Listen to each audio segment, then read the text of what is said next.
Hey guys, so a few weeks ago I put a post out on social media asking you guys to submit us a couple of questions for a basic Q&A, kind of let you learn more about us and what we get up to. So yeah, we're here at Eskdale campsite, just out in Napier, really cool little spot. And I thought it'd be cool just to run through 10 questions that we get all the time that you guys asked. So yeah, let's jump into it. So yeah, we'll start with our Patreon people. So Jared, you know who you are, asks, what got you into four-wheel driving and how did Overland NZ come to be? So what got us into four-wheel driving? I've done photography semi-professionally for the last, now 8 years, and I used to be very into astrophotography. So initially I wanted just to be able to get to places that you couldn't get to in a car, you know, to take photos of the night sky and things like that. And then I guess it kind of grew from there. Oh yes, Overland NZ was basically just an idea that I had. To not post so many four-wheel drive photos on my photography Instagram, as you know, it wasn't quite what I was going for there. And it's pretty much grown from there. We didn't have a major goal or anything, we just set off to camp and explore, and yeah, it's been great fun. We had a 3 Series BMW and I'm not sure how long we'd owned it for at that point, but we ended up driving right out into the Mungatuku Valley in the Kapiti Coast, and got to a point where we couldn't go any further. So the same day we ended up going to car yards and looking at four-wheel drives, and I think we bought the Surf about a week later. Yeah, it wasn't long, was it? No. It was a very rushed decision. But we suddenly realised the limitations of not necessarily a European vehicle, but any two-wheel drive car, and that just didn't get us to where we wanted to be, so we had to upgrade from that. So question number 2, Alfred Rico, I hope I said that properly. How difficult would it be to travel/camp with a dog? Yeah, you might have spotted our dog barking at strangers and birds. She's a fairly new addition to our family and we're still getting used to it. I think the biggest challenge for us is finding campsites that allow dogs, although because she's small and fluffy we do tend to show up and say we've got a dog and they laugh at us and let us in, so that's fairly straightforward. We've been driving with her since she was quite young, so she's really accustomed to being in the car for hours at a time. I think our longest trip was the 10-hour route from Wellington to Hamilton when State Highway 1 was closed down. Yeah. And she was absolutely fine. She sits in a crate in the back of the truck, or sometimes sits on my knee in the front. She's got a car seat as well, so we try to change up her view a little bit. But we've never really come across massive issues having her, have we? It's been pretty good. You know, the camping one can be tricky. It does mean that we sometimes can't stay sort of in the middle of nowhere. We do have to go to, you know, campsites like this one, which are a little bit more developed, I guess, for lack of a better word. Campermate has been really useful. And the Department of Conservation website as well, both of those tools you can filter by dogs allowed. For DOC you do need to get a dog permit, but that's easy enough to do just by popping into one of their shops. Question number 3 from Isaac van der Vossen. What was your first four-wheel drive vehicle? And would you ever think about doing trips with others / tag-along styled trips? Our first four-wheel drive vehicle was a 92 Hilux Surf. I basically bolted some AT tyres onto that, did a bunch of mechanical work, and we took it all the way down south, did the west coast, explored heaps of the North Island in it. We slept in the back of it, which for a week at a time was okay, but any more than that got a little cramped. Yeah, they're not the widest vehicles in the world, and it was the slowest thing in the world. Like we're trying to overtake a sheep truck down south up a very steep hill and it was pulling away from us. But you know, that was great. I didn't care about that. It took us everywhere we wanted to go. It was in the end pretty reliable, and it was kind of a good introduction to the world of four-wheel driving and helping us figure out what we needed. So the second part to that question, tag-along trips. Now we get this question all the time. So the biggest problem with tag-along trips is that we generally have no idea where we're going. We spent a couple of days ago driving all day long and basically found nothing because the tyres were too high, and yeah, we're not really ones to plan stuff per se. It is something that we're looking into though. There are a few technicalities, I guess, is probably the best word for it. Oi. Yeah, there's a few technicalities around bringing people with us and, you know, coming to campsites and stuff like that. You know, it is on the cards though. It's something that we're interested in doing, and we just need to figure out how / what the best way is. Question number 4, Adrian Krutz asks, what's the plan for the 80 And what are the best touring and camping tracks? Excuse me? The 80 series, okay. It's going. In short, it's gonna sell. We got a few more tracks that we want to do with it first. But we're selling it. It's, for what we do, it is not the correct vehicle. It's too noisy, it's too big, it's too thirsty. You know, it's an old vehicle with a lot of Ks on it, and that comes with a certain level of unreliability, I guess. It's not really the word I want, but I can't drive it. The seat doesn't go far enough forward, so I can't reach the pedals, which really impedes our ability to go long distances.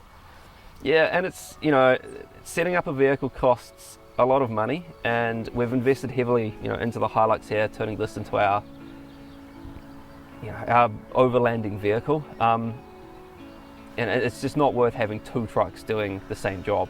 And good touring tracks. You know, tracks is always a hard one. It's another question we get: where are the tracks? You know, how do you find them? Honestly, we just drive around. We spend a lot of time driving down what looks like a track and ends in a gate, which I guess ties back to the question about tag-along trips.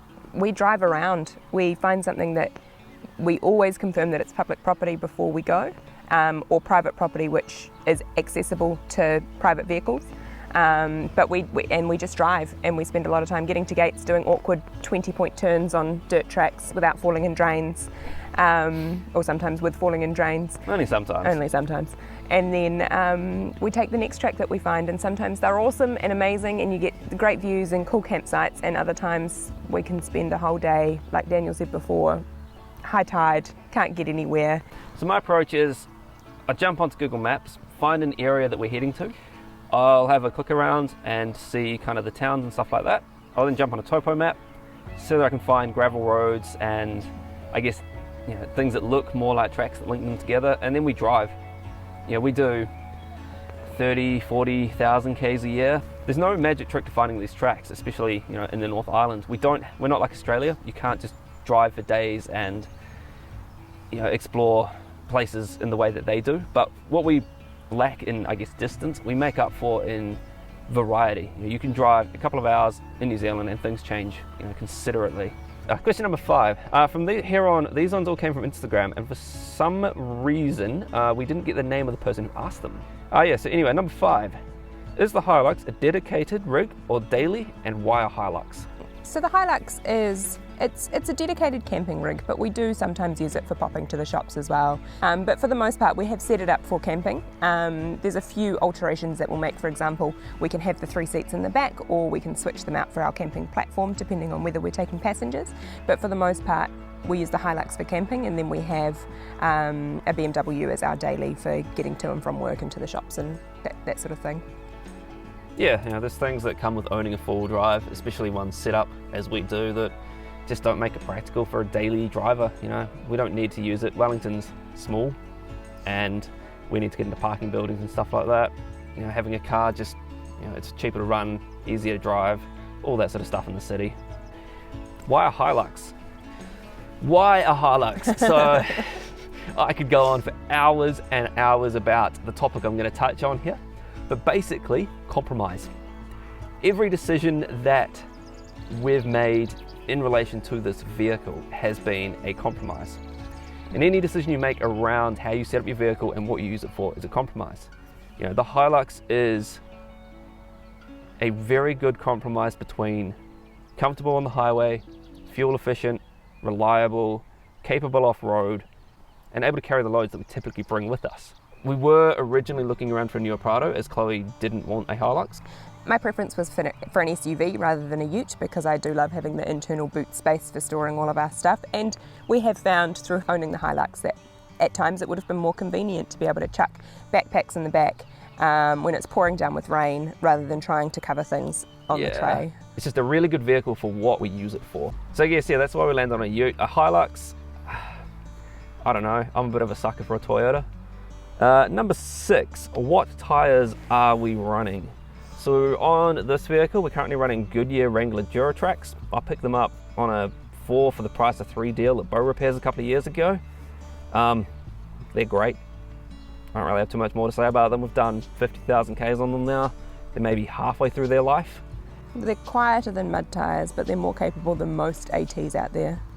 Yeah, the tread pattern on them, it's a hybrid, so it's kind of a cross between the two. Oh no, we've had no issues with them. They've been great, their tyres. Question number 7. Favourite place in the South Island? Go. No, it's too hard. Mine's Nevis Valley.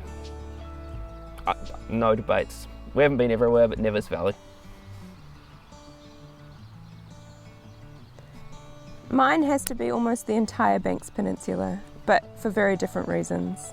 My favourite off-roading place in the South Island would be Macetown, and it's a conversation we've had a few times. Daniel likes the Nevis Valley, I liked Macetown better. I drove Macetown, Daniel drove Nevis Valley, so probably we have very different views of them, but I love a good river, and Daniel has a higher preference for views and photography. Yeah, I mean Macetown did not disappoint from that point of view. Apart from the bugs. Yeah, the bugs are pretty bad, but I guess Nevis for me was just big. Like the views, the skies, all that sort of stuff. That just weren't there in Macetown for me personally. From an off-road point of view though, Macetown was better. You know, we don't do many river crossings in the North Island, and to spend all day back and forthing through the river, that was pretty cool. 20-something times. Yeah. Love to go back down there. So number 8 is, what is your objective with Overland NZ in the next 5 years? Keep having fun. Yeah. Keep enjoying it. Yeah, we haven't really set out with a goal with this. Like, we're kind of just making it up as we go. I've got no idea what I'm doing. You know, it's just good fun.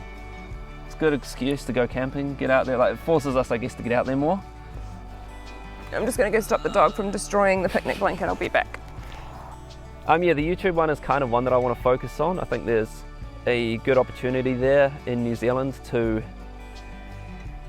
I guess, bring people along on adventures, and so far I don't feel like anybody has managed to do quite what I imagine in my mind. So yeah, I think the YouTube episodes is probably going to be a big one in the next year for us. Hopefully we can get out there and actually shoot a couple more of them, because they're incredibly hard work, and turn a simple weekend trip into an absolute mission. Yeah, it's a really hard question because we set off with no major goal. Number 9. I've just bought my first 4-wheel drive. What should I do? I love this question because, as I mentioned before, we had a surf for a wee while, way back in the beginning, before Overland NZ, before I even knew the word overlanding. We just went camping and 4-wheel driving. The best thing you can do, put some diesel in it, or petrol if it's petrol powered, and go out and use it. I know that there's a whole bunch of people around who have massively set up rigs, and I know we're one of them. We've got all the creature comforts on this, but you don't need it. You seriously don't. Take a tent, take a sleeping bag, chuck some fuel in your truck. I guess don't go anywhere that's going to get you in trouble to start with, but go explore the backcountry roads and figure out exactly what you want to do. Because I made this mistake. We got the surf, I went out and bought mud tyres and a snorkel and all this sort of stuff, and I ended up taking the mud tyres off because I realised I don't want to go mudding. It's not interesting. I hate mud tyres on the road, and I just wasted a whole bunch of money on them. We've been doing this for 5 or 6 years now. Here's a picture of our surf the first time we went away. We slept in the back. We didn't have any of the kit. We've added to our trucks as we've gone and as we've realised what our needs are. And there's still a lot of stuff we don't have because we don't think that it's necessary for what we're doing. We put our money into enjoying the trip rather than doing up the truck and then not being able to afford to go anywhere in it. None of the stuff is cheap. Everything costs a huge amount of money, and if you're just dropping all your money on your truck and you're not actually getting out there and using it, it's kind of easy to become, I guess, disenchanted with the whole thing. And the final question, is Overland NZ a full-time job? I wish. We both wish. Yeah. It is not. This is a hobby. We're filming this on Labour weekend because we got 3 days off. So we're in the Hawke's Bay enjoying 3 days off, but we both work full-time in the tech industry. At a desk all day, every day. So we get out when we can, we use our annual leave, and we make the most of it. Yeah, it gets to Friday, might try and sneak away an hour early from work or something, Friday afternoon, and we pack the vehicle and go. lots of people ask us how we manage to do this all the time. It comes at the cost, it comes at the, again, compromise of things getting done around home. You should see our lawns. Yeah, we've got a big list of things we're supposed to be doing, but instead we're up here. It's, it comes down to your priorities. I would love this to be a full-time job, but the reality is it's, very, very hard to do. Maybe one day this will be, if not a full-time job, more so than it is now. Full-time for one of us. Yeah, it could bring some money in, stuff like that. So no, this isn't our full-time job. It is basically weekend warrior most of the time. So hopefully that answers that question. It's not, but maybe one day. Sweet, so that's all 10 questions. Thank you to everybody who asked them. We really appreciate it. There were more. Lots of them were very similar to the ones that I picked. So yeah, if you missed out, we'll do another one of these at some point. But now we need to pack up and get out of here before the rain comes, because it's looking a bit grey, and make a move back to Wellington. All right, till next time. Thanks for watching.